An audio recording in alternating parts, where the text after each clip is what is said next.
There are differing opinions over the Assembly of First Nations call for a National Day of Action on May 29th. Should the day be one of peaceful protest or noisy demonstration? Those differences are clear at Tyendinaga Mohawk territory. Over the years, lines have blurred between the reserve and the town of Deseronto on the Bay of Quinte in southern Ontario. Development in the area has slowly eaten up more of what the Mohawks say is their land. They have an agreement on a land claim with the government, but the claim has yet to be finalized. As Harmony Rice reports, the challenge now is to bring the community together. Quiet has returned to Deseronto. Last weekend, this area was the scene of an angry confrontation between Mohawk protesters, the Ontario Provincial Police, and residents of Deseronto. I know how divisive this situation has been in Tyendinaga. I can only imagine it's the same everywhere where there's land claims going on and where there's community members who want immediate action. One Tyendinaga Mohawk wanting immediate action is activist Sean Brandt.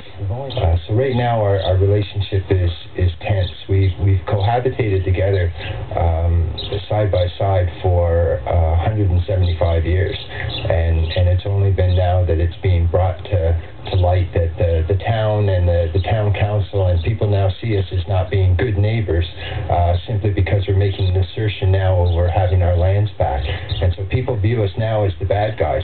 The latest skirmish was sparked when Brent was arrested during an interview with APTN. Brent's well known for his role in closing down the CN rail line between Belleville and Napanee last June 29th, the first National Day of Action. Brent served jail time for his part in the blockade, but he doesn't apologize for his tactics. Behind me is the key to fixing all that, because we only need to go out and stand on them. We can bring this economy of the country to a halt. The Mohawk Council is calling for calm. The Council understands that Native people everywhere are growing more and more impatient about the length of time that it takes to resolve claims. But we believe that we'll get the best result at the negotiation table. The rail line crosses the Culbertson Tract, the land in negotiation with the Mohawks of the Bay of Quinte. The tract is part of the original allotment that was granted to the Six Nations people in 1793. Originally more than 92,000 acres, the deed specified the land could only be surrendered with consent of the Mohawk people through a community vote. The Mohawks say that never happened and submitted a claim in 1995. Negotiations began in 2003. We would ask also Canada and Ontario, the Crown, to place a tremendous amount of importance on getting this matter resolved, and to be open to new ideas on how we could new settlement measures that we could institute that would bring peace and harmony to our situation. Ontario's Aboriginal Affairs Minister says he understands the urgency. That message has already been heard loud and clear. I don't need to be reminded again of the need for the acceleration of treaty resolution. I agree. It's in the Upper Wash Commission recommendations, and we accept them. We're in the process of implementing them in collaboration with First Nations leadership. Will things move quickly enough to head off a summer of discontent in Deseronto?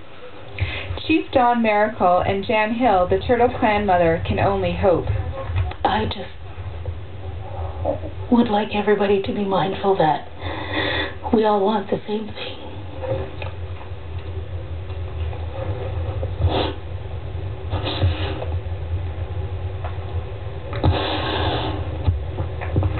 In the end, we all want the same thing. We all want what's best for our children 7 generations away. We want them to have a land base. We want them to know who they are. For APTN National News, I'm Harmony Rice on Tyendinaga Mohawk territory. He's serving a 6-month sentence, but he hasn't been silenced. We'll hear from Robert Lovelace after a look at your weather forecast.